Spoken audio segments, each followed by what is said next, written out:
Keanggotaan dalam sebuah organisasi itu nggak bisa cepat.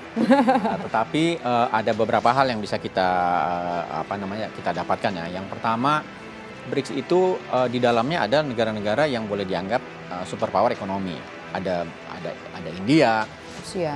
ada Rusia, ada Cina dan lain-lain yang sebetulnya mereka kalau digabung bersama-sama itu adalah menjadi satu bisa menjadi target market baru Indonesia untuk barang-barang Indonesia kalau kita sanggup dan bisa mengekspor kepada pasar yang demikian luas ini.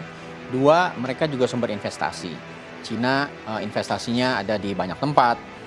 India juga punya market yang besar, penduduknya besar dan lain-lain, sehingga ada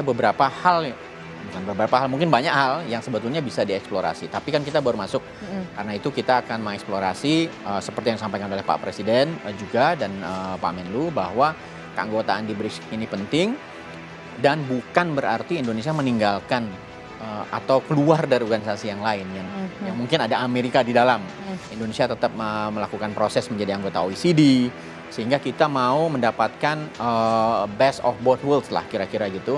Bahwa kita sekali lagi balik ke prinsip awal, kita ingin membangun hubungan baik yang pada dasarnya adalah prinsip kepentingan nasional kita. Kalau boleh menambahkan soal investasi yang sampaikan Pak Manap tadi, dalam perjalanan itu memang ada komitmen, tapi komitmen itu cukup besar ya, dari perjalanan ke... Sudah ada letter of intent-nya nggak? Jangan sekedar MOU doang kan harapannya?